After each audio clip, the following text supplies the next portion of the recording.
the opponents are going to flick the ball over them regardless if they jump or not. But that was Team Secret, and that was just to give everyone who might be new to the stream an example of what we're going to be doing. We're going to be analyzing the 3 individual issues from First Killer, Typical, and Mist. And then we're going to look at the strengths of the team. Then we're going to look at the weakness of a team. Now, I did actually do a test stream where we analyzed a little bit of FaZe at the very top here. Where we actually found, I wasn't as elaborate with all my notes here, up here, but it says essentially, First Killer, his first ban wasn't applying off-ball pressure. And he didn't take his time rotating back as third. He didn't trust his teammates, and that led to actually getting scored on 3 times, with First Killer not trusting his teammates and applying off-ball pressure. And Typical and Mist should know who to fill. For some reason, have issues with going in the same position, which shouldn't be an issue because rotations are supposed to be solid enough to where you don't need comms to know who goes where. Comms are more there, especially at the highest level, to give information and to build confidence in a decision that a player makes. But at the end of the day, you should still know where to rotate regardless of what your teammate says. And then sometimes they gave away possession of the ball. This was back in Regional 2. We're, of course, going to be looking at Regional 3 here. But overall, FaZe have definitely been improving a lot. And I actually made the comparison for Team Liquid. Team Liquid are actually, I said Team Liquid are kind of looking similar to FaZe last season, where they got all the individual skills, but there's some basic structure and confidence issues in the gameplay that we're still seeing. For example, a Chronic for some reason is sitting really far back, as if he's trying to let his 2 teammates be very aggressive, but in doing so, he's actually hurting the team. Because whenever he's supposed to be supporting the play, he's a mile away. So he's not actually supporting. But overall, FaZe, they've been improving a lot. Let's see how FaZe goes. So, just like and FaZe, of course, First Killer, Typical, and Mist. I believe all these players at some point or another have been called the best player in North America. Mist was for a very short time, but of course, Typical, he was an MVP of season, was it season 8? He was MVP? I'd have to check that. I think he was the North American MVP of Season 8. Was that it? I mean, he was Golden Striker. Yeah, so here we go. He was the regular season MVP. Right behind him was Justin and Reddles that season. Okay, I'm surprised I remembered what season it was. But there we go. And of course, Roldiz is coaching. Now, of course, Roldiz was pro, but even when he was a pro, he had a lot of issues, even rotationally, in his gameplay. Because I haven't really gone over this, but a lot of people don't know how hard it is for a pro to actually become a coach and know how to coach. Because whenever it comes to improving in anything, there's the logical side of your brain, and then there's the subconscious part of your brain. Now, most pros, through trial and error, have gotten, so let's say JNaps, for example. He used trial and error from the very beginning of the game. Let's assume StartBC doesn't exist for this case. From the very beginning of the game to now, he didn't have any YouTube videos he could have watched. He didn't have anyone to coach him. It's been pretty much trial and error for JNaps, right? So for a player like JNaps, subconsciously, he has all this knowledge because he's a top pro in Rocket League. He has, through trial and error, got all the way to this point. But, for example, my job as a coach is to take what pros subconsciously do and put it in a way for people to understand. And once they understand it, they're able to practice it and put it into repetition, which turns it into subconscious for them. So, for example, myself as a coach, I have the logical side of my brain here with all these concepts that pros and everything practice. And so I'm able to transfer. So as a coach, I'm able to transfer what I know logically because I'm able to explain concepts. I'm able to get people to practice with repetition. And through repetition, they're able to add to the subconscious part of their brain until they eventually get up to that pro level. Whereas pros kind of have a different situation. They subconsciously do what is right for the most part, but if they're going to become a coach, they have to learn how to explain what they do subconsciously in a way that makes it easy to understand and easy to repeat. And that's why a lot of pro coaches don't know actually how to coach. So now, I don't know if Rold is this type of player. Maybe he has put a lot of time in explaining why he does what he does. But for example, if you ask a player like JNaps, why does he support from behind initially, for example, he would probably not be able to give you a straight up answer. He might be able to give you some answer, but probably not an answer that you could use in your own gameplay. That's why coaches are so important, because we've been studying pros, tendencies, what's good and what's bad for such a long time, that we're able to help you get from the logical side of understanding to the subconscious. So now, I don't know how good Rold is in terms of coaching. I've never experienced his coaching, but who knows? Maybe he has that part down. But either way, let's get into explaining what, just as we do every single stream, we want to explain, just to go over, okay, excuse me. So now to go over what we're going to be using to analyze FaZe. As you see, we've gotten a lot of notes here, but what's been the main thing that we've been looking at for all teams? Well, when it comes to high-level gameplay, there's two big things that you want to notice from teams. You want to notice how teams handle possession, and you want to understand how teams handle covering the 3 necessary areas of the pitch.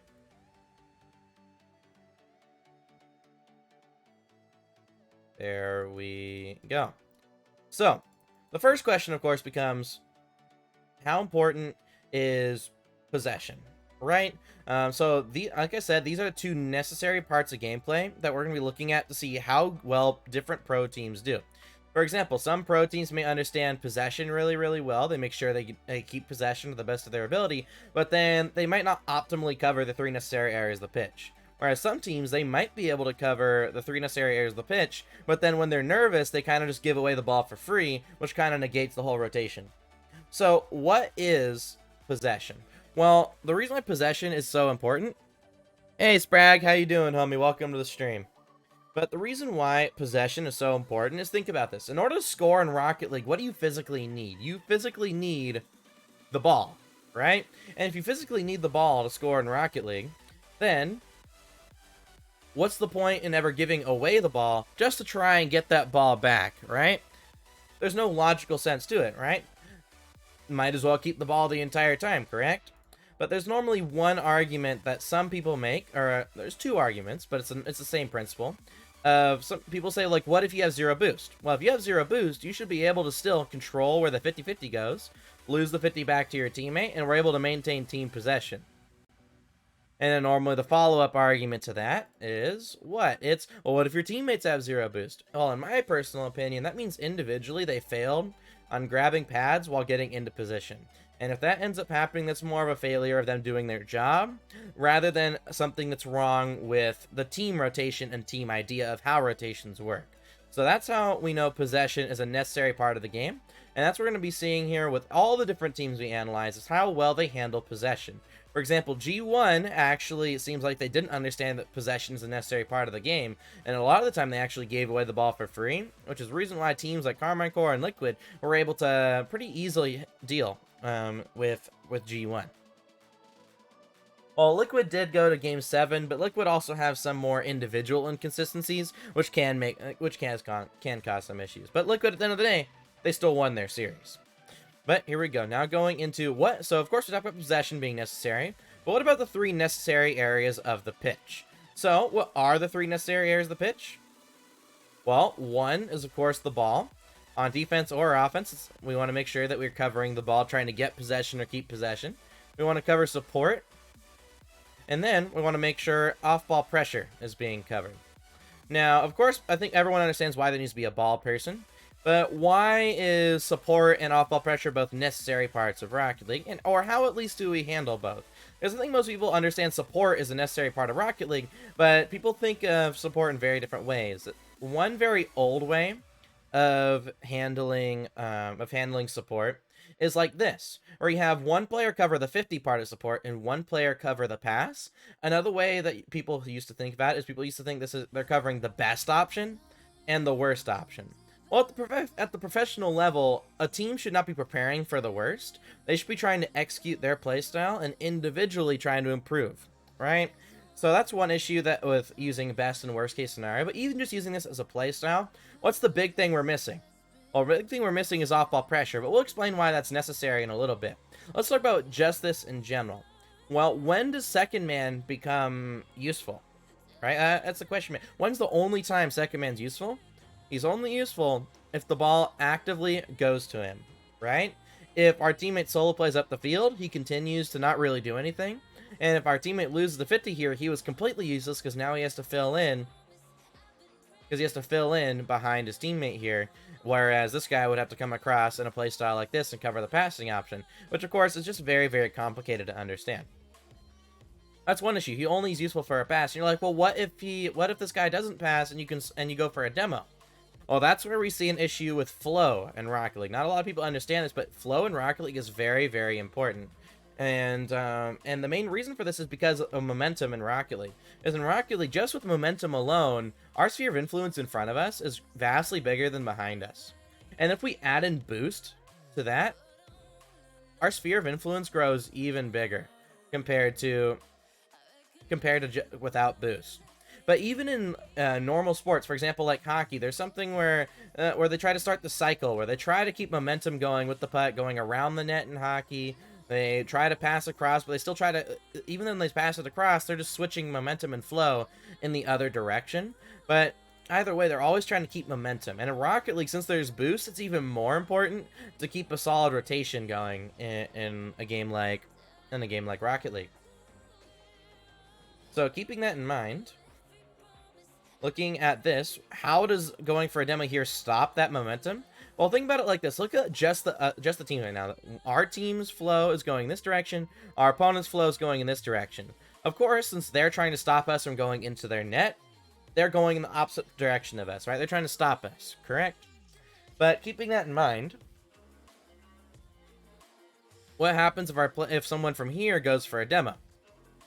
He's going with the flow of the opponents, right? And that's bad for a couple different reasons.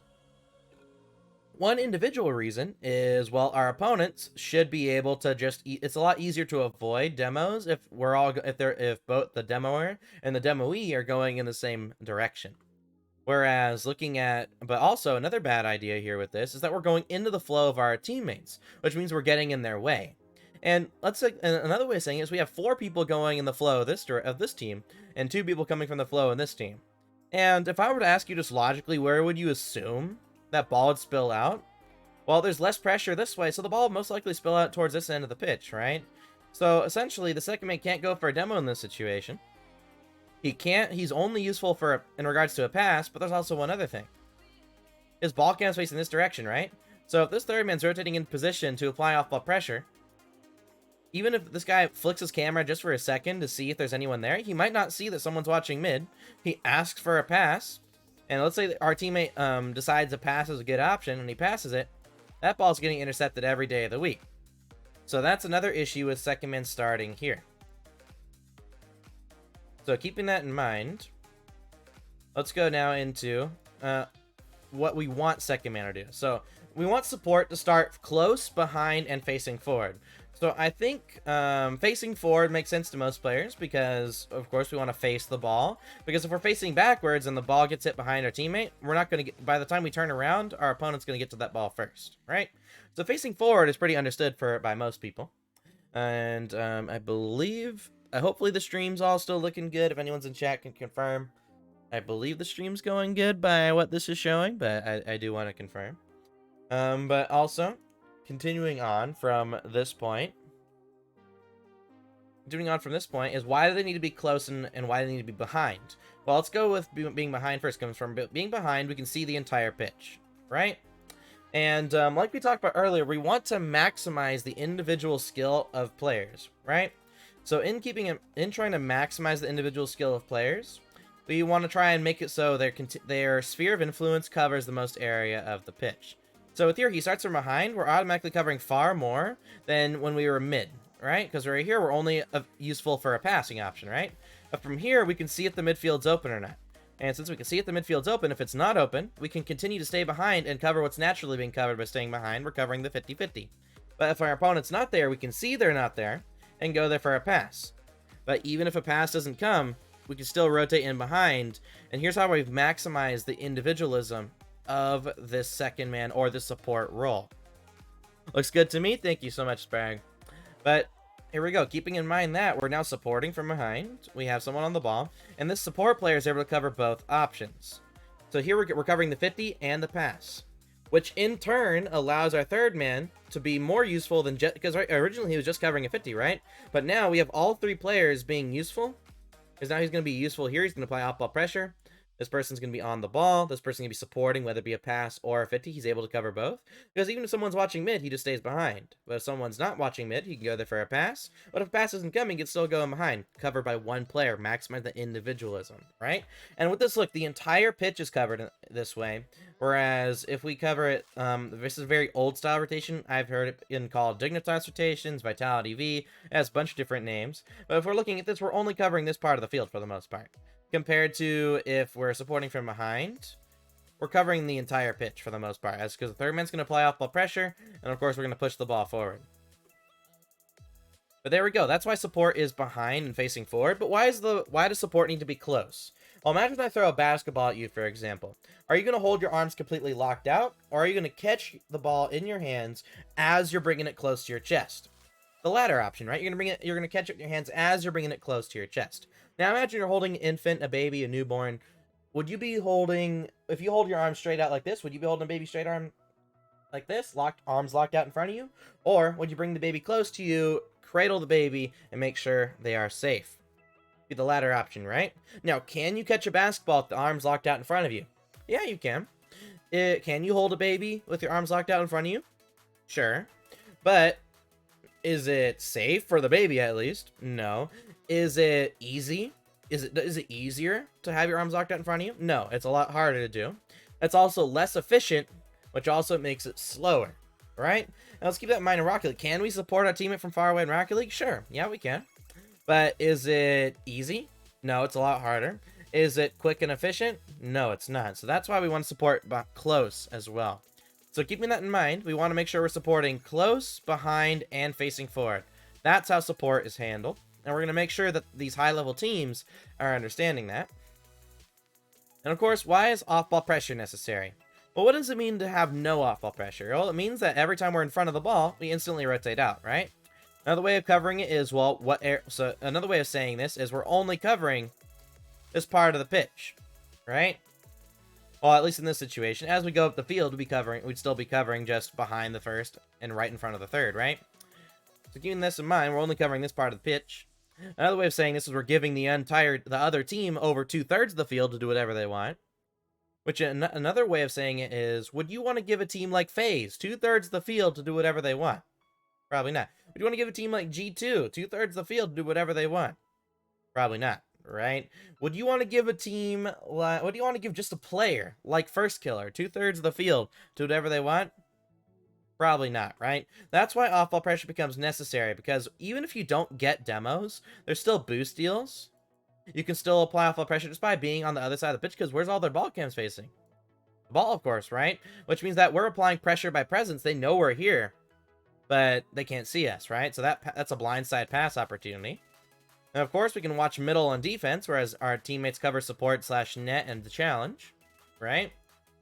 So overall, off-ball pressure, there's a lot of different ways. And even if you go for demos and you don't get them, it still forces by pressure by presence for them to try and avoid the demos while staying in position, right? So there's moments in time where the players will be out of position, or maybe they're not in the best position because they have to be worried about you. Whereas if you instantly rotate out, they'd have all the time in the world to be in the best position possible, right?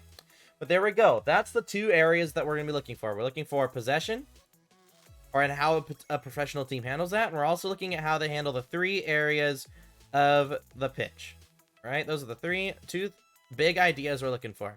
What's possession again? Never giving away the ball no matter what. And what is the 3 necessary areas of the pitch? Ball, support, and off-ball pressure, which we now know to be as necessary. We also know how support should be handled. But there we go. Now that we understand how we're analyzing, let's get into analyzing FaZe Clan. So FaZe Clan, they've had some interesting results here. They got 3rd to 4th again at the Major. They got 3rd to 4th at the World Championship. They got 3rd to 4th at Gamers 8. And then at the Winter Major last season, they got 4th. So yeah, FaZe, 4th clan. That's essentially what they are. Now, just looking at the last couple of regionals, we can see at the Winter Open, they ended up getting 9th through 12th, losing to M80. And then they beat Gen G to get first, and they beat G2 to get first. But they also beat Gen G on their way to get first place here. But of course, where we're going to start off with is we're going to do Regional 3. Doing this off-ball pressure significantly increased the amount of demos I get per game, and as a result, increased the number of opponents that get mad at me. Good, good, good. And then if opponents get mad at you, it means they don't understand the high-level game. Alright, so let's look at this. So FaZe, they ended up getting knocked out by Optic here in round 1. That's something we do have to keep in mind with FaZe, is round 1 may not be their strongest still. But this is the only game series that FaZe lost the entire event. Gen G's only game that they lost the entire event was to FaZe, and sadly I was in the quarterfinal. But without further ado, I think we should start with FaZe versus Optic to analyze overall how good FaZe are. Now, some people ask me, like, why do I look at the group stage? Why do I look at a group stage match at all? Like, shouldn't we look at the grand finals to see their biggest nerves? Well, the thing is that you'll notice, and if you will go back to any of these past deep dive analyses, we have noticed that teams don't normally get more mistakes as a tournament goes on. Normally, the mistakes they were already doing tend to just get worse as a tournament goes on. So that's normally what we end up. So that's why we look at the group stage matches first, because we see overall what are their biggest mistakes, and we can. And honestly, for a majority of these teams, I've only had to look at one replay to figure out the individual mistakes, team mistakes, and team strengths in just one replay. And for some teams, maybe I had to go to a second replay, but outside that, all the teams I've been able to find out what their issues and mistakes are in just one game. But here we go. We should probably look at game 4 here between FaZe and Optic. But let's look at the stats here momentarily. Like we talked about before, we want to see that demos taken be less or at minimum equal to the demos inflicted. That's one thing we want to see here in stats wise. Now, of course, stats don't mean anything. The stats could be changed due to different situations. For example, double demos would mean that even though you're going for a demo on offense, maybe you also get demoed, which means that, of course, the stat would be negatively affected. But overall, let's look at this for FaZe. So Mist, he's positive. For Skiller, he's equal. And for Cypical, he's positive as well. Okay, so off-ball pressure seems to not be an issue for FaZe in this game. But let's look at average boost. So in this game, average boost is actually not the best. But if we look at stolen big pads, we have more stolen big pads. If we look at small pads, first killer, typical. So small pads actually an issue for Mist by what it looks like. And if we look at average boost, FaZe still managed to. FaZe tend to be a lot better at conserving their boost, but Mist, he's kind of low here because he doesn't grab any pads. He does some stolen big pads, but he doesn't. But look at these big pad counts overall. So this is more telling me maybe they're not best at conserving their boost. And looking at their boost per minute, they tend to use a lot of boost as well, which seems to be unnecessary. And look at this amount used by Supersonic as well. Very, very high. Reddles as well. But here we go. Let's look at movement. How fast is this game? Okay, this is actually a very fast game by the looks of it. Especially with First Killer. First Killer is a very fast player. And then let's look at the ground stat. The ground stat doesn't tell us everything, of course. But when we look at the ground stat, normally you want to see it between 50 and 60. Normally what the ground stat means is if you're on the ground more, it means you're actively thinking about when you should fly for a ball rather than flying at every single ball, which tends to mean that you're a really smart player. But if it goes like really, really high in the ground stat, it could also mean that you're just hesitating to go for balls in some occasions. So I found the sweet spot for this is normally around 50 to 60 in regards to the ground percentage. But without further ado, let's get into our first replay here for FaZe.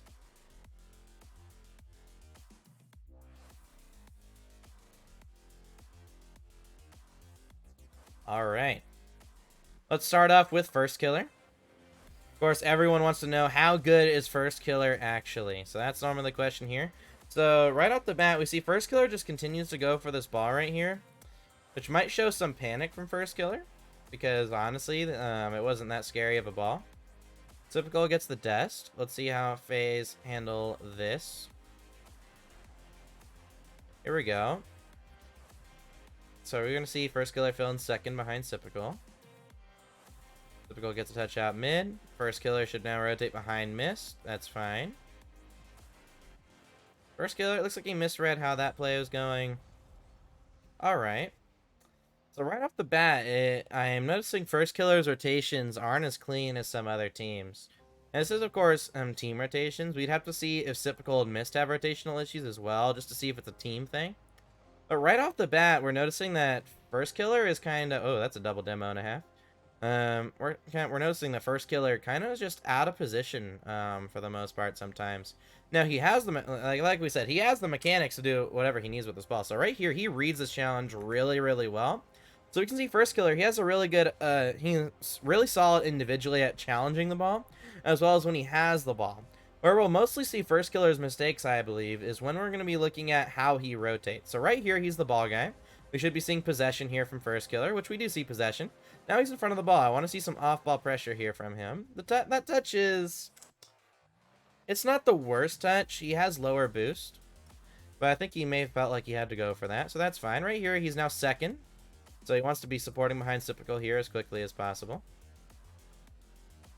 Now he should have possession. That's a great read from First Killer. See how he manages to take possession here. Ooh, barely not able to get the shot.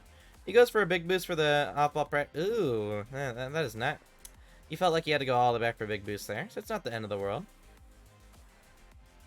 So First Killer, really good read on that one. We can see Typical supports from very, very... We can see First Killer, excuse me, supports from very, very far away. Now, he's really good at reading the play, so it doesn't hurt him that much because he's so fast.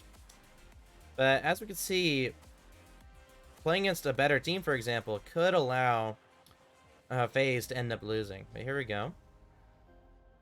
So First Killer, again, rotating all the way back for boost. First Killer does put the ball at the backboard. Great demo pressure there from First Killer. Now he should play support for Mist here. And he does. Great read from Mist as well on that one. The First Killer. He's going to let... See, I don't like this. And I can tell it's a... I can tell it's more of a structural thing from FaZe 2. Because First Killer, he's had a really good understanding of reading the play for the most part. But right here, instead of First Killer just filling in first here, he has Typical fill in first for him. So this shows me maybe some issues in regards to understanding how FaZe might not be the cleanest, might not have the most efficient rotations. But for the most part, I think FaZe they do understand the principle of a ball guy, support guy, and an off-ball pressure guy. See, First Killer follows his own touch. He does dive at that ball. It's not the end of the world. Great demo there from First Killer. He's going to fill in support for Mist.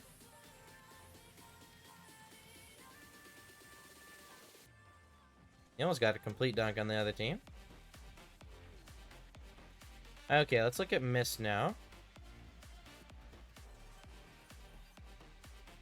Here we go. So Mist does go mid here for a second. And then he's kind of... Okay, so here we see Mist is kind of lost a second man. That is an issue. But now he's supporting from behind. Puts the ball off his own backboard. Now, the individual skills on FaZe, as we can see, insane.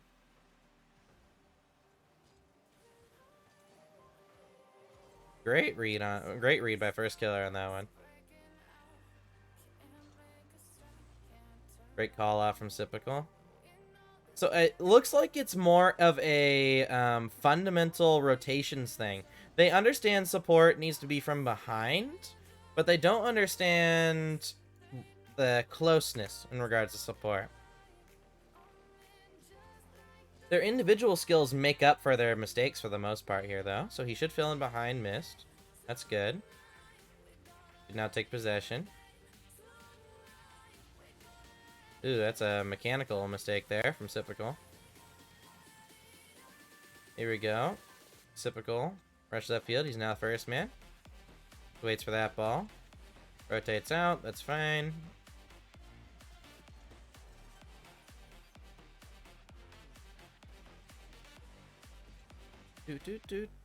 Do.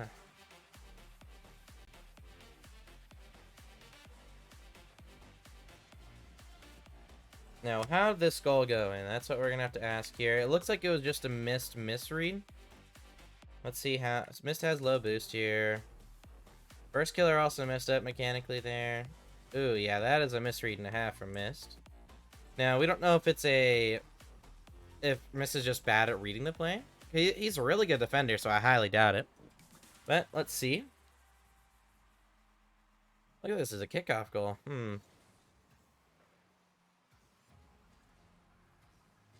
Mist right here.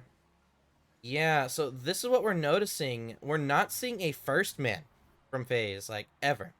We're seeing, like, the first man ends up just shadowing.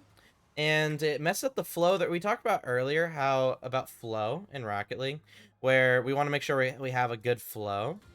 What FaZe on defense are doing is they have someone watching mid, they have someone covering net, but then instead of having a first man actually force the play here, they instead just have another net person.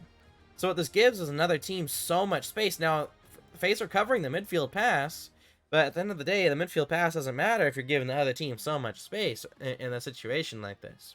So all it takes here is just one player going for a demo and one player solo playing on FaZe, and they could honestly get a lot of goals.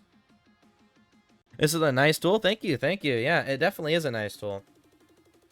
But keeping this in mind, like, we're seeing that whenever FaZe are first man, they're shadowing. And we've noticed that sometimes they've actually cut in to fill in. However, I've not seen Sypical do this yet, so I'm going to go to Sypical here for maybe the last couple of seconds. Maybe we can see him. We haven't watched much Sypical this game. But here, he's going to go second here for a pass. So that was an okay opportunity for a pass. Looks like FaZe aren't the best at passes, but they are good at recognizing when the midfield's open, at least. Going to fill in support. Because it looks like the offensive side of things is actually really solid for FaZe. Okay, I do want to see if we can go back here to just before the goals, watching Typical again.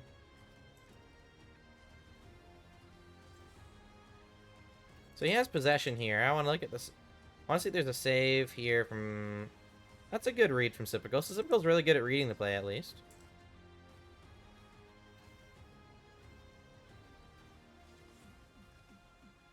Okay, 50.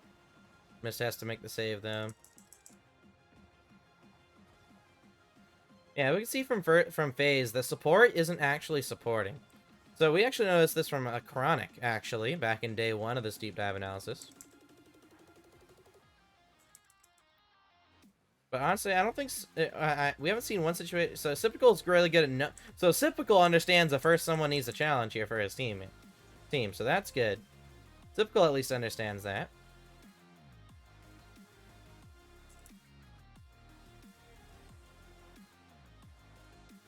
Yeah, we noticed this from FaZe, is that their first man doesn't do anything. Now, they're really good at reading the play, which makes up for it a little bit. But when we talk about high-level Rocket League, you need someone to take away space here. And with first killer and FaZe, they don't need this person to actually challenge. This person here is only to force high once it actually becomes threatening. Now, FaZe are so good at defense. Oh my goodness, thank you. I think, is that Nemesis here with the raid?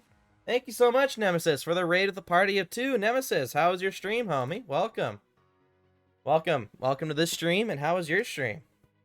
That's what we're talking about here with FaZe. With FaZe, we're noticing that whenever they have a first man, they kind of just cover the backboard rather than actually forcing here. And without any force, we're giving so much extra time and space here. And you don't actually need to jump when you just need someone that can force high. Because if you have 2 people playing backboard, you have no one forcing high. And it's completely all on the ball guy to make the decision. Stream was good, brother. How y'all doing? We're doing pretty solid. We just finished our first replay for FaZe. We're noticing that, but Sypical honestly has been, so it's honestly a first killer and Sypical missed issue. Instead of covering the challenge on defense, as first man, he turns towards the backboard, which forces a teammate to leave their position and fill in first slash the challenge role. And we noticed Mist also had this issue. So we can put that for Mist, but Typical didn't have this issue. So that's something we have to keep in mind. This is not a team issue, these are individual issues.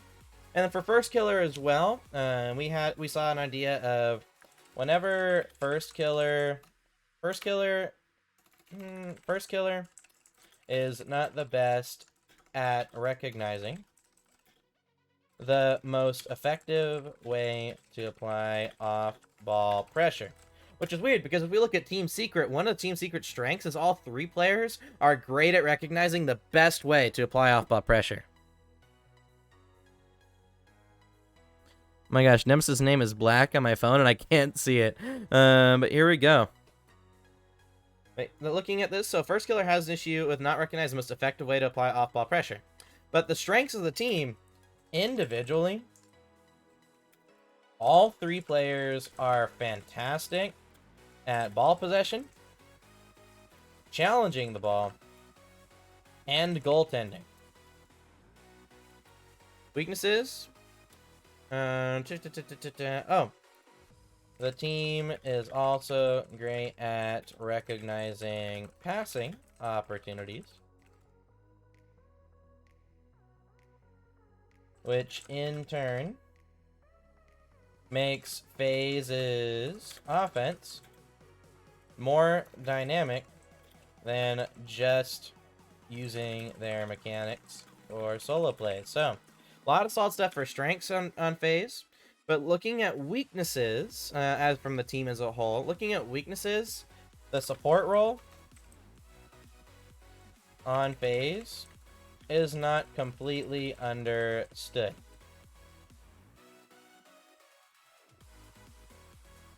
The team has a support role that is behind the first man and facing forward. However, the second man is not supporting close to the play, which in turn means they are not actually supporting as well as they could be. There we go. So that's what we need to notice here. So that's something we're noticing here about FaZe Clan. So they don't actually understand how to support in the most effective way possible here. And this is actually very similar to just a Chronic had. If we go back to day 1 of the deep dive analysis, a Chronic actually had this issue. A Chronic issue needs to find a way to be more confident when supporting his teammates, being too far away from the play, which allows him to get beat. He's technically not supporting. So we can actually take this. So due to being too far away from the play, this allows it, and he's not technically supporting even as second man. So this actually we can put as a team weakness for FaZe Clan, actually. So, and this is why FaZe Clan seems so defensive as well. Second man, team.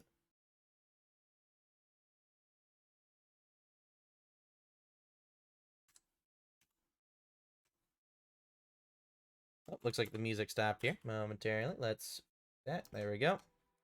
So looking at this from FaZe, so the support role on FaZe is not completely understood by the players.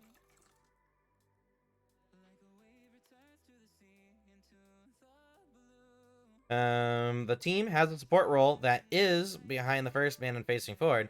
However, being too far from the play allows them to get beat, and they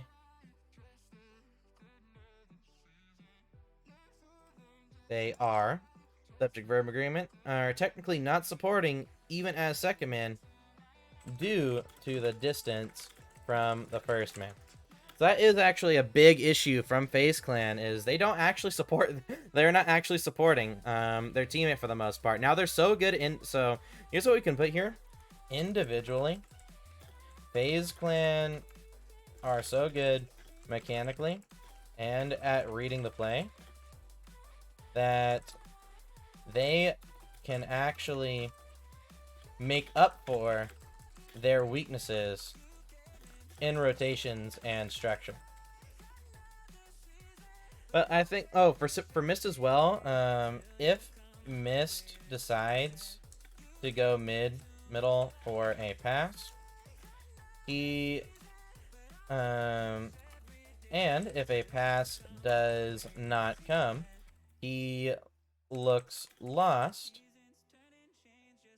and is useless to the play for a moment, when he should just fill in support behind the ball guy. There we go. So there we go. One replay. We have figured out the issues here between FaZe Clan. FaZe Clan. For individually, we have their issues, and then as a team, we have their strengths, and we also have their weaknesses as well. As you see, they don't have a lot of weaknesses, but at the end of the day, it's also still hard. I'm late. I'll watch. Okay, so don't worry. For us, it's only been one replay. We just looked at we just looked at one of the Optic games, but we're now going to be going into the quarterfinals versus Gen G now. But here we go. So, and honest, we didn't watch Sypical much that replay. So, but for now, we can put Sypical's individual issues are team issues. So they're entered in weaknesses. So this is what happens if we have individual players. If we have individual players that don't have any actual individual on their own weaknesses, they still have team weaknesses, right? Because if all three of them didn't have the issue, then it wouldn't be a team weakness. It would just be individual issues. So KV1 and Sadness yesterday, they actually had no individual issues that weren't team issues, which is actually insane to have two players on the same team not have individual issues. As we can see, everyone on Oxygen had individual issues. AJG on Complexity also didn't have individual issues. If we look at Vitality, Radosin had a lot of individual issues. And then if we look at G1 individually, they didn't have many issues. It was actually their team weaknesses that was really, really bad from G1. And I don't think, is there anyone else? I mean, as you can see here, Hunter actually didn't have many individual issues. Brad and Jufinho didn't have many individual issues. But as you can see, the team issues are insane on crew. And then, yeah, even going all the way back to G2 Atomic. And for example, Atomic and TRK, it's really hard for me to find actual issues for Atomic and TRK. But we were eventually able to find some individual ones that weren't team issues. For Atomic, as he cuts in the play too early, which as you can see, this like me, I'm grasping at straws here for Atomic. And even for TRK, I had to really look for mistakes from TRK. I even said that here. But one major mistake they did somewhat consistently. He always tries to take possession, but on occasion he gets some bad first touches. So TRK can improve his mechanics a little bit. But even then, as you see, for TRK and Atomic, I've had to grasp at straws. Have I done KC yet? No. So actually, just because I see we have a couple people here in chat, day 13 will be Ground Zero. Ground Zero Gaming, which is OCE. Day 14 will be Gaiman Gladiators. It's Gaiman? Or Gaiman? I think it's Gaiman. Gladiators, which is APAC. And then we'll look at day 15, which is Carmine Corps. EU. And then day 16, aka the final day, will be Gen G, the current major winners. But here we go. So these will be this will be the days moving forward here. I can't wait to look at Ground Zero, honestly. Game Gladiators are gonna be interesting. I gotta make sure that I'm spelling this correctly though. Gaiman, okay. I got it right. But of course, those will be the next 4 days of the stream. But here we go. So here we go. Looking at FaZe so far, we actually have, remember, this is just one replay, and we're able to find all these issues. Remember, as a tournament goes on, teams normally don't get more mistakes. They tend to just have their mistakes they already make tend to get worse, right? That's normally what happens as a tournament goes on. Now, luckily for FaZe, individually, they are so good that they make up for their weaknesses as a team. However, the weaknesses as a team will eventually catch up to them should they play a team of equal individual skill or close to it. So the next thing we're going to be looking at here from Regional 3 is we're going to be looking at FaZe versus Gen G. So, of course, everyone's going to see it like this might have been the actual grand final, but even then, FaZe still 4-1'd them. Gentleman's sweep, almost a perfect gentleman's sweep here. Almost. But let's look at game 2, Gen G versus FaZe real quick. So we'll be going over here, main event, playoffs, quarterfinals, Gen G versus FaZe. So of course we want to look at the stats here momentarily, because stats can tell us a picture sometimes. So the thing that we're going to be looking at is demos taken versus demos inflicted. That's the main thing we're going to be looking at right now. So looking at negative in regards to, actually we should probably look at, there we go. So demos taken being the lowest. So first killer, really positive on the demo front. Mist is slightly negative on the demo front. But he's also still died less than most of the other players here. And Sypical is also slightly negative. So that might be an issue in regards to off-ball pressure here. FaZe aren't avoiding demos as well as they could. Looking at average boost, it looks like FaZe fixed their boost issues for the most part. They still have a lot of stolen big pats by what it looks like. First killer, Sypical, and Mist. Still has an okay amount, but that's generally regarded as a little low. And then, in regards to Mist having the lowest pads, that's also been an issue. We can definitely see first killer, very big pad heavy. But normally, with a player this big boost heavy, especially on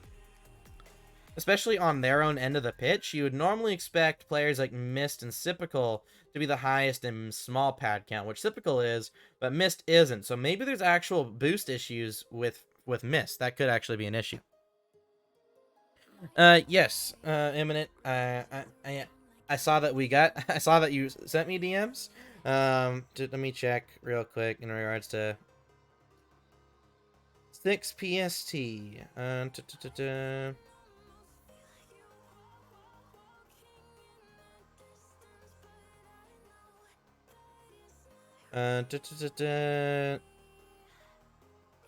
I believe I should be able to show up for that.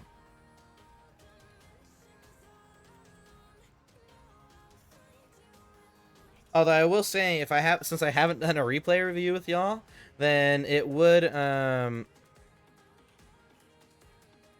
but what's it called? Since I haven't done a replay review with y'all, then technically it's not like I'm gonna be able to teach mid-match if I've never done a replay review. But of course I'll be there to help with mental and everything like that. So I'll be able to show up for y'all's match. Alright. Because assume Imminent you're playing check DMs from Sigms. Yeah, there we go. But here we go. Let's look at the group stage match, quarterfinal match here. Oh, what did I just do? Okay, go back. There we go.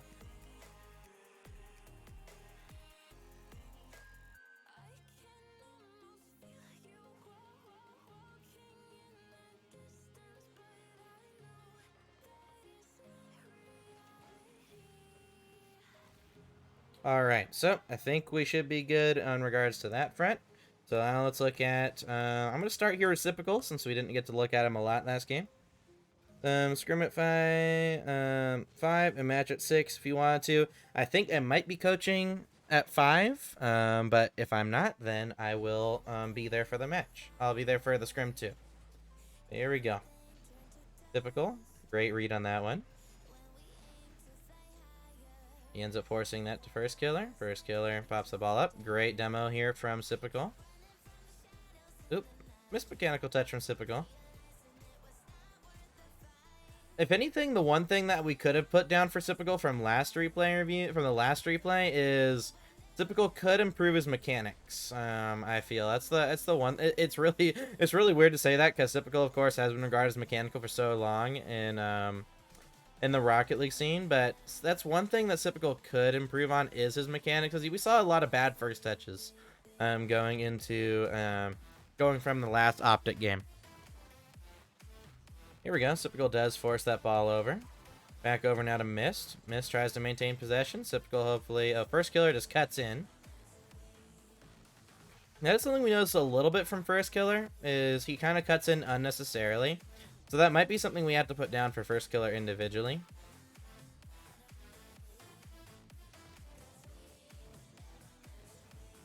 Yeah, so it looks like we are still, like we said, for some teams, we do have to go over a second replay to figure out what the biggest issues are. But I think what we're noticing, and what I think the final touches we'll put on for the notes for FaZe here is Typical could improve his mechanics and first touches a lot better, a lot more. He does still give away the ball when he's trying to maintain possession sometimes. And then for First Killer, we can notice that when the team is under pressure, he tends to cut a lot more, which in turn messes up the structure of the rotation. So that's something that we can put down for First Killer again as well. So First Killer not going to join one of the few teams with a player or two players with individually just individual issues. But luckily for FaZe, since they have insane mechanics already, they have insane ability to read the play. Luckily for a coach like Roldiz, he doesn't have to say much in regards to, say, in regards to how individually the players need to improve. A lot of what Roldiz needs to help the players with is teaching them how to support more properly, in regards to knowing how to support close behind the teammate facing forward, rather than just being behind and facing forward. As we talked about before with the analogy, for example, if we're to catch a basketball, we're not going to keep our arms locked out in front of us as we're trying to catch it, right? We're going to try to catch it with our hands as we're bringing it in close to our chest, right? We're trying to bring it close. If we're to, say, hold on to a baby, for example, we're not going to hold the baby with our arms locked out in front of us. We're going to cradle the baby, bring the baby close, right? And now, can you support a baby with your arms locked out in front of you? Sure. Could you catch a basketball with your arms locked out in front of you? Sure. But it's not, well, one, it's not safe for the baby, but two, it's also difficult to do. It's not quick, and it's not efficient, right? And it's the same thing with supporting from far away. We can see First Killer, Typical, and Mist, they're so good at reading the play that they can support from far away, but it's not quick, it's not efficient, and it completely relies on the individual skills of these FaZe players. So keeping that in mind for FaZe, like, if they are able to improve their support just a little bit, they honestly would have next to no team issues. Here we go, though. Typical. Forces for First Killer.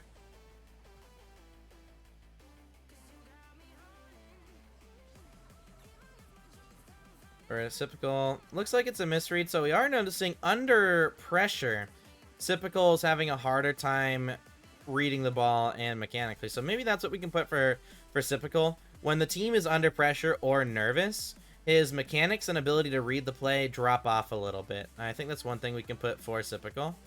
And that could also explain why on LAN he has some issues as well. Sup, Kyler? How you doing, homie? Welcome to the stream. That's a good read, though, from Typical.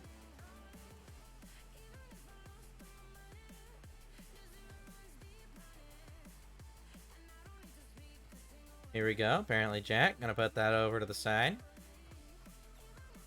First Killer puts it out. Oh, great opportunity for a pass, possibly. Typical does have to avoid the demo, though.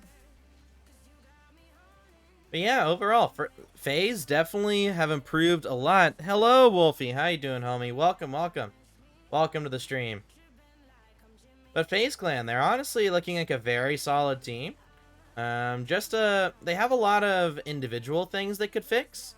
But in regards to team issues, like, there's not a lot, as you can see, like, normally I'm able to pick up on team issues from other players.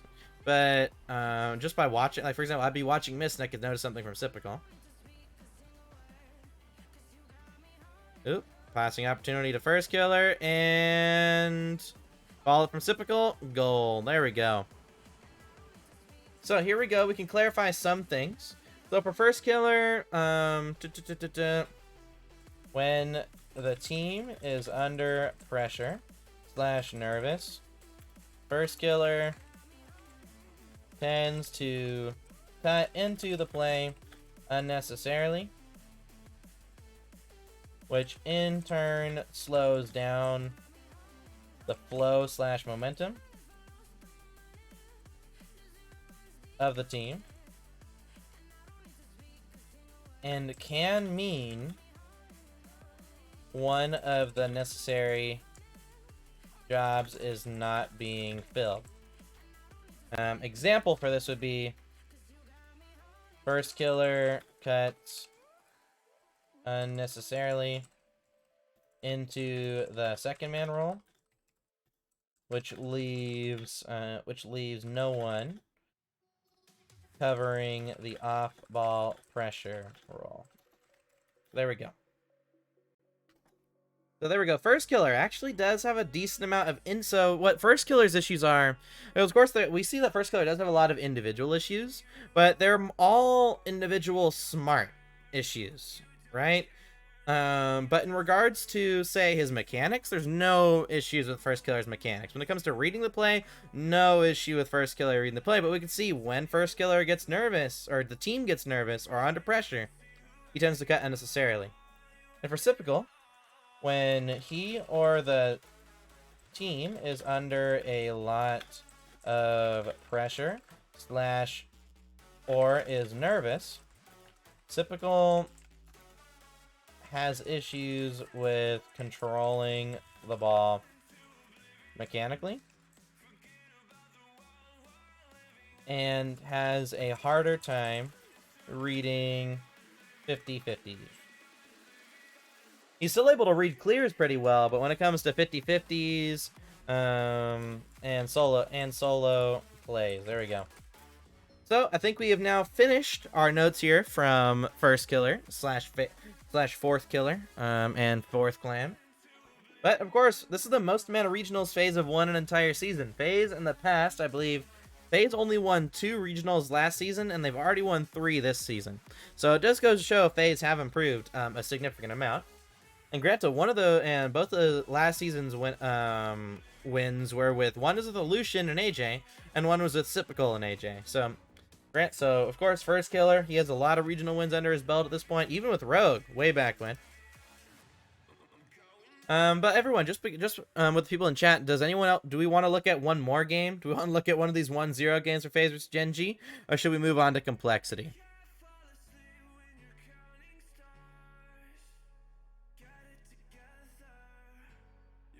Move on. All right.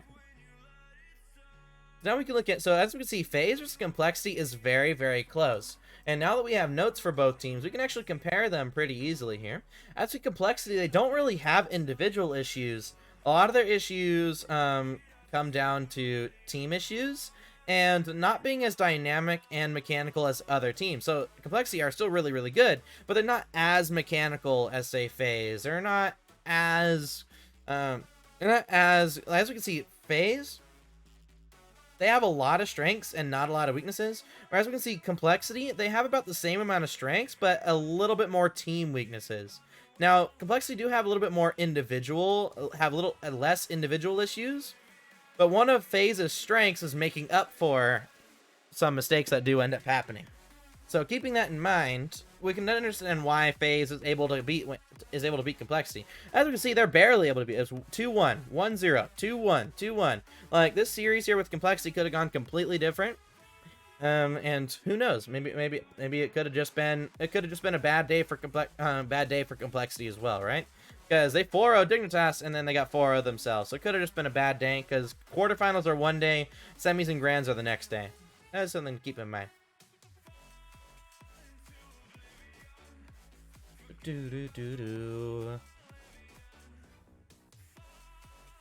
FaZe versus complexity. Here we go. Probably should look at, what game should we look at? We should probably look at game 3, because that's the turning point right there. That's what makes it a sweep. Game 3, losing in overtime. But we do want to look at the stats, of course. Let's look at, of course, we want to see how the demo situation is looking here. Positive for Mist. Ooh, negative for Reciprocal. But positive for first killer, so that's good. Luckily but as we can see here, negative for Reciprocal, so that is issues. And as the tournament's gone on, we know Reciprocal tends to get worse at reading the game as he gets more nervous, right? So this could also explain why he's bad at avoiding demos. Average boost amount, okay, relatively good average boost amount for all the players here in this lobby. It looks like Mist has slightly improved his average boost. Probably because they have so many big pads. Mist and first killer and Reciprocal a lot of big pads. In terms of small pads, first killer, Reciprocal, And then Mist still really bad on the small pad game, so but here it makes sense because he also has a lot of big pads. But who knows? Average speed, a lot slower of a game compared to the past, and ground stats relatively okay too. But without further ado, let's look at Game 3, FaZe versus Complexity. Now, stats don't mean everything, don't get me wrong, but they can show some tendencies, or they can add more evidence-based to inconsistencies in a team. Let's look at Mist now.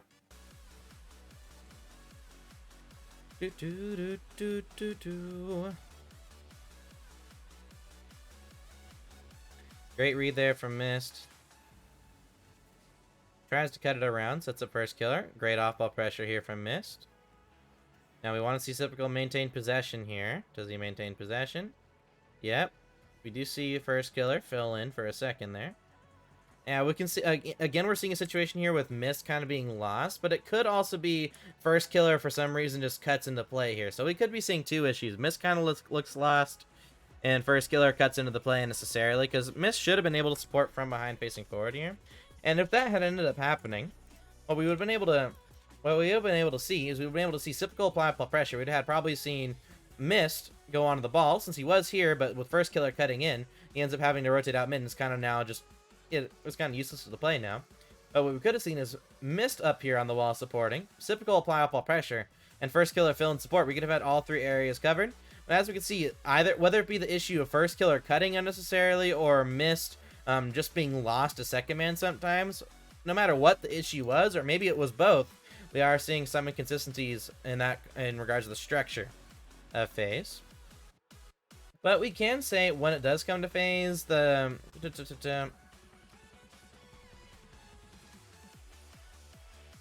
rotational structure and concepts on offense for FaZe Clan are solid. But we can put for weaknesses for them, we can say particularly supporting his first man. Oh, here we go. So we can actually put this for FaZe. If instead of covering the option for a pass here, which forces the teammates to leave their position to fill in the this in turn weakens the structure of FaZe Clan's defense. So there we go. And we can actually put this for typical, not typical, we can put this for Mist and first killer.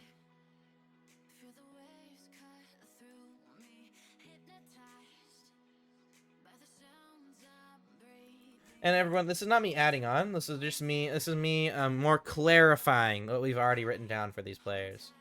But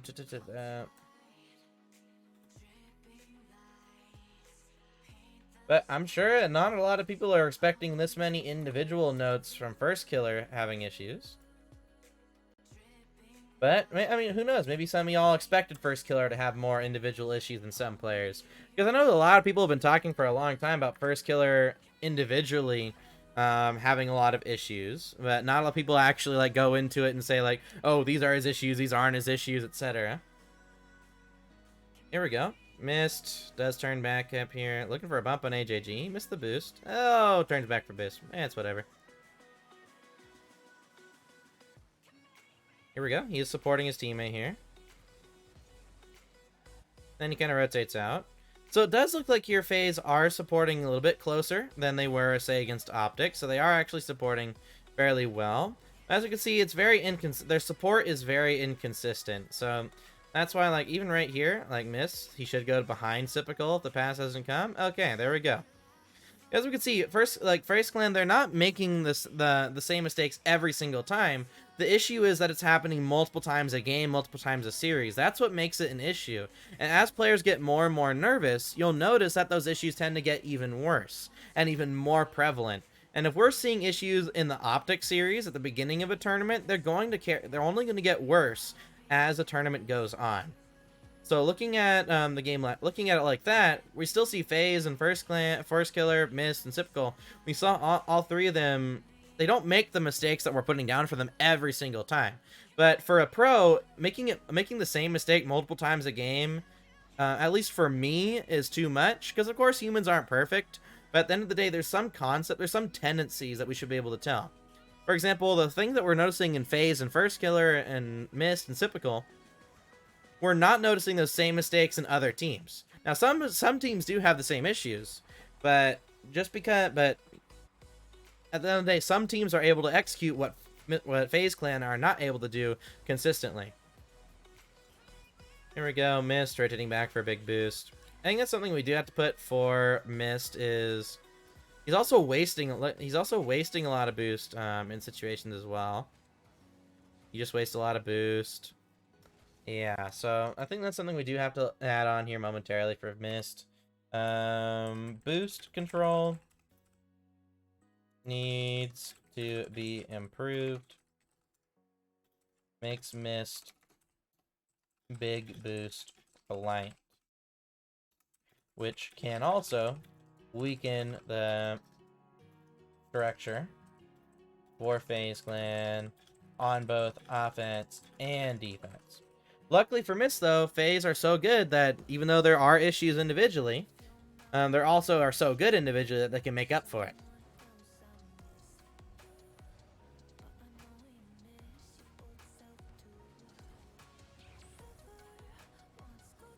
By the way, everybody, what's it called? I would appreciate. So, normally I don't on this stream I don't ask for anyone to follow socials, but if anyone here is not already following me on Twitter, what I'm going to be doing is after all these deep dive analysis, this deep dive analysis is done, I'm going to be posting it to a Google document, and then I'm going to be posting that on Twitter, and then I'm going to be needing some help to help popularize it and making it, because I'm making this document for, I'm making it for commentators, I'm making it for coaches, and even just fans who want to know what are the biggest issues in all the top teams. So one, it can help you with your predictions, but two, it can also help you with the idea of, well, it can help commentators, right? Because commentators, they have to do their own analysis, they have to get their own notes before games, and all they can really do is look at the stats for the most part. They don't have time to look at all these things. But something like this, especially for color commentators, they'll be able to more specifically, they might be able to just watch 1 or 2 games, notice all these mistakes and how to look at them, and then they're able to talk about them on stream. They're able to use this information to help make better the Rocket League community, because they're able to understand a little bit more in specific what issues these players and teams are doing. And that's why I'm trying to make this document here for all these teams, is to allow these commentators, even some lower level coaches, to better understand what teams are doing right or wrong. And then, ooh, that's really close. But also at the same time, just for the general community, I want to help you guys out in regards to maybe give you guys a better idea on predictions. Because at the end of the day, for example, you still might want to throw in an upset or two, because Rocket League is very significant, but maybe you can throw in upsets in matches where teams individually are solid, but they also have a lot of weaknesses, right? So it's a matter of, will their strengths make up for their weaknesses, and then you guys can make predictions based on that. But I'll be posting on Twitter, and I think I'm going to see if I can post it to Reddit as well. Now, it's like, this is so helpful for commentators. Yeah, and that's why if anyone here is not following me, I think !socials, follow me on Twitter. So when I do post these notes for everybody, I really want to see if I can make this document. I want it to be a tool for everyone to be able to use, not just be something cool for people to look at.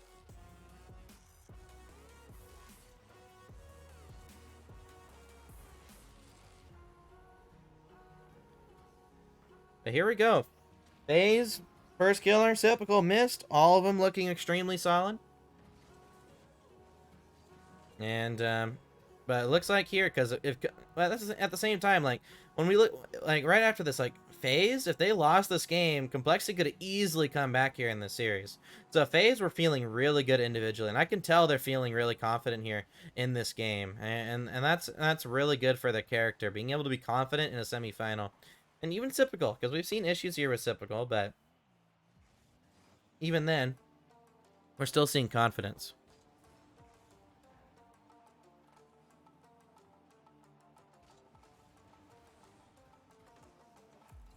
Fast to Mist. Oh, FirstKiller slots it. There we go. But even look at this, like, Complexity only, like, all the 4 games against Complexity were 1-goal games. And comparing them, we see compared to Complexity, FaZe Clan have a lot of individual issues. Oh, where's Complexity? Here we go. Complexity don't have a lot of individual issues. But as we can see, if we look at FaZe Clan, they have a lot of individual issues. But one of their strengths is individually they are so good that they can kind of fill in whenever a teammate makes a mistake. That's how good they are. Who is the best individual player on FaZe? In terms of the least amount of weaknesses, it looks to be Sypical. But in terms of potential, in terms of mechanical skill ceiling, you have to say First Killer. I mean, we're noticing a lot of individual smart issues from First Killer, but he's also so good he can make up for his own mistakes. I mean, just something to keep in mind about FaZe. But here we go. As you can see, FaZe, not a lot of weaknesses. But still a lot of individual issues that we're still noticing from FaZe. But this is normally what happens when you look at a top team. Honestly, I wasn't expecting FaZe to have this many individual issues, especially First Killer. No one's ever expecting First Killer to have a lot of individual issues. We will look at one game here between G2 and FaZe. Probably this.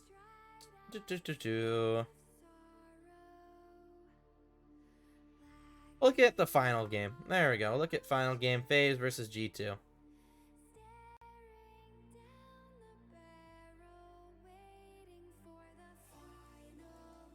But honestly, it's been nice doing this, and I can't wait for Ground Zero tomorrow. Because everyone, if you don't know Ground Zero Gaming, they're a completely new roster. Fiber, Super Lucky, and Kaka. Great name. Those 3 players just came together in the off season between fall split and winter split, and now are and they managed to make the major. They won the first 2 regionals and lost the 3rd one. And for those of you who don't know Kaka and Fiber, super mechanical. Honestly, people are considering Fiber even more mechanical than some NA and EU pros. But also on top of that, Kaka really great at goal line defense for the most part. And then as a team, structurally, they look like a solid team as well. There are some inconsistencies, but they still look fairly solid overall. So, analyzing Ground Zero tomorrow. Ooh.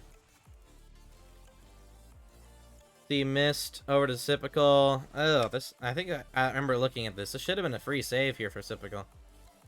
But Atomic ends up faking it out. Maybe, so, again, under pressure, Sypical has an issue with reading the play sometimes.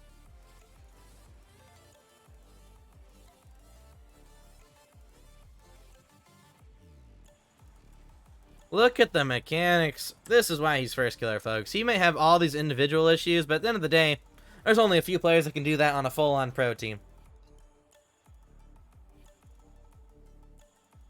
But everyone, I hope you've still been enjoying this series. I know as much as I've been enjoying just making it. And what's it called? I think tonight, no matter what, I'm gonna be trying to see if I can export all these all the VODs over to my YouTube channel. And if I ever edit them down, I'll post them probably to the Havoc channel, if I ever edit them down.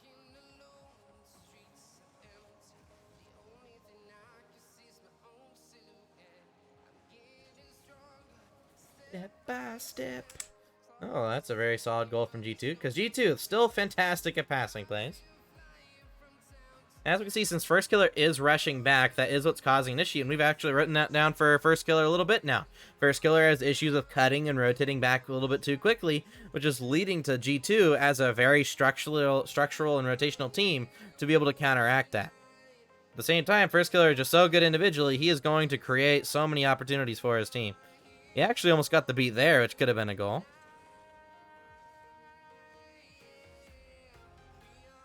Heroes.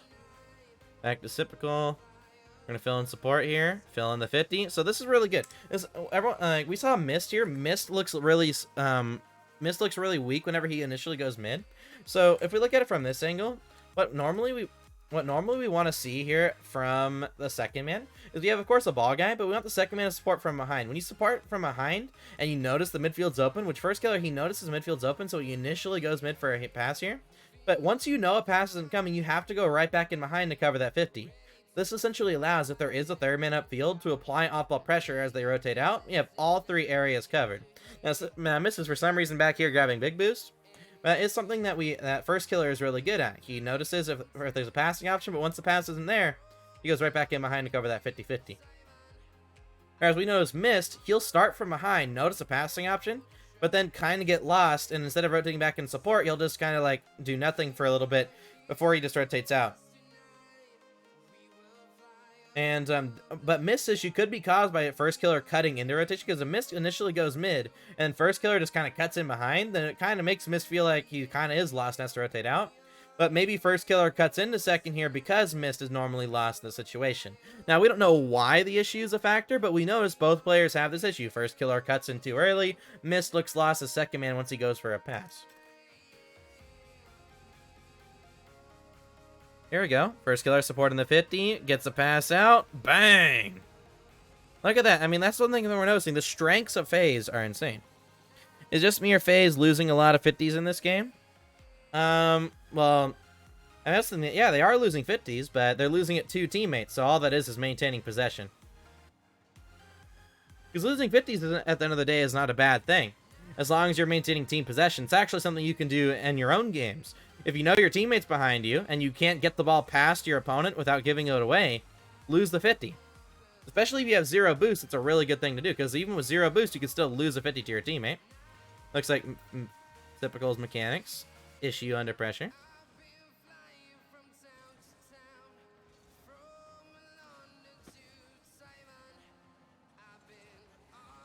Looking for the beat. First Killer does go all that field here. Luckily for him, Atomic's also going all the way back, so it kind of works out.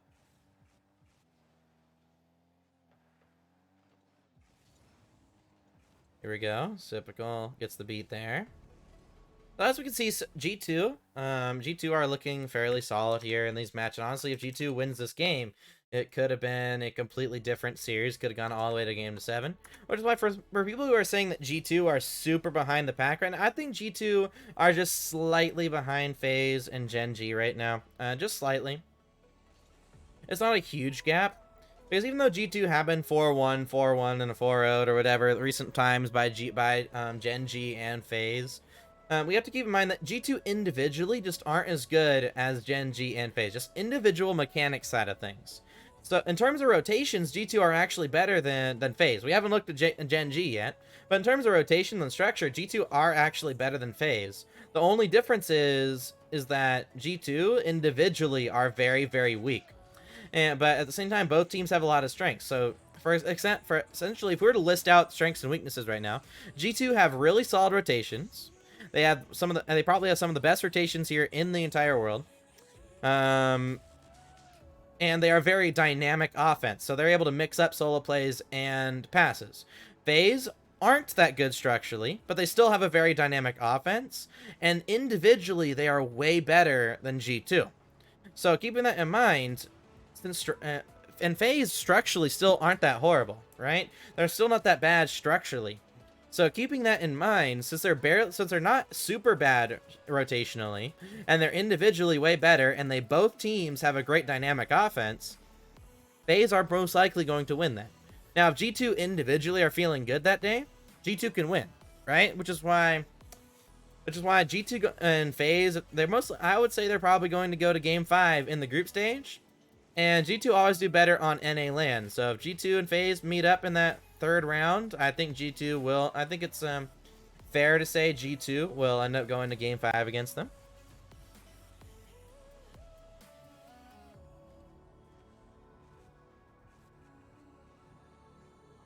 Although I will say, no matter what happens, if Gen G are able to win back-to-back LANs for the first time in this modern era, I would say that would be fantastic. Although I think a lot of people want First Killer to get his first LAN.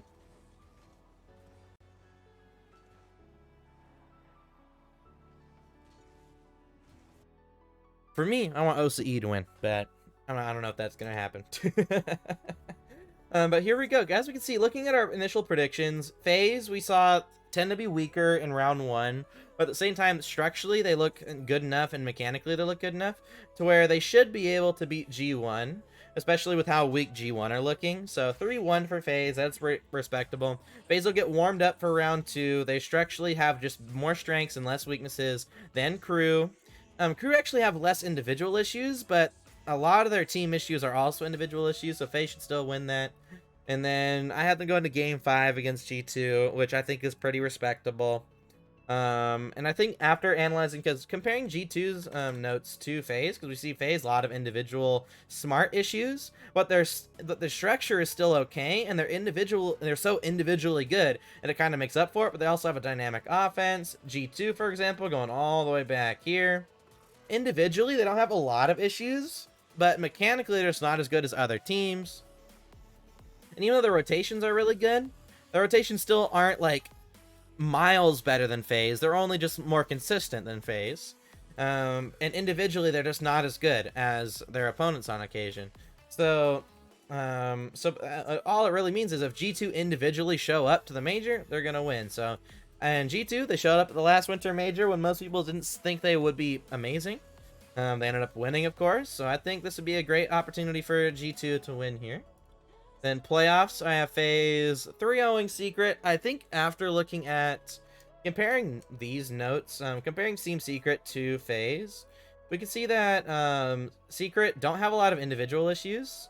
They have a lot of strengths, but they also have a little bit more weaknesses than FaZe, whereas FaZe kind of make up for their mistakes.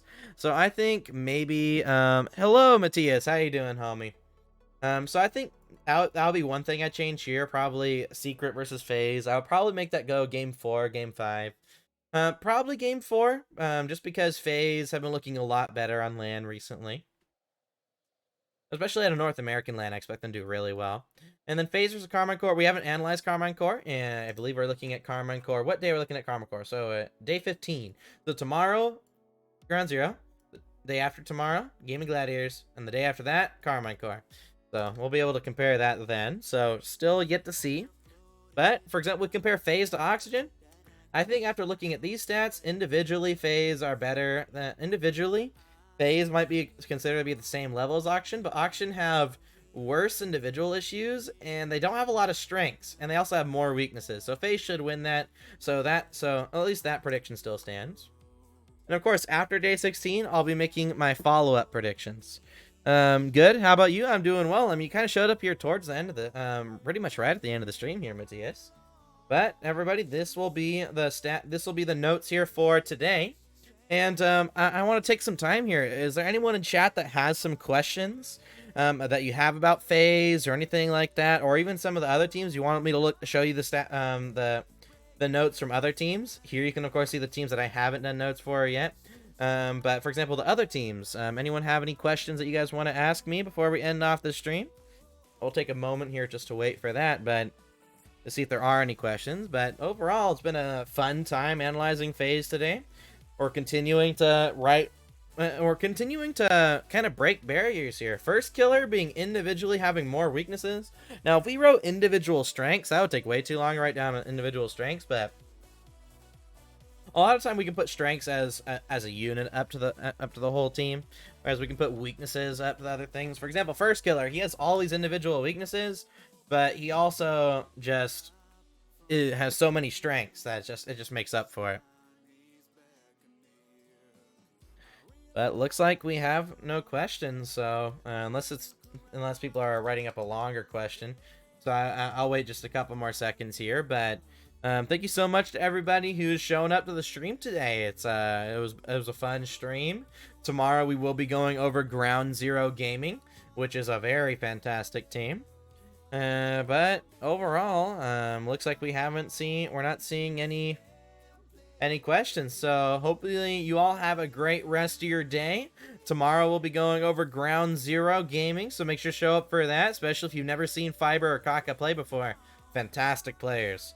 But overall, enjoyed this one. Thank you so much. Look forward to the next. Me as well. And I'm going to see if I can get all these uploaded to YouTube here tonight as well.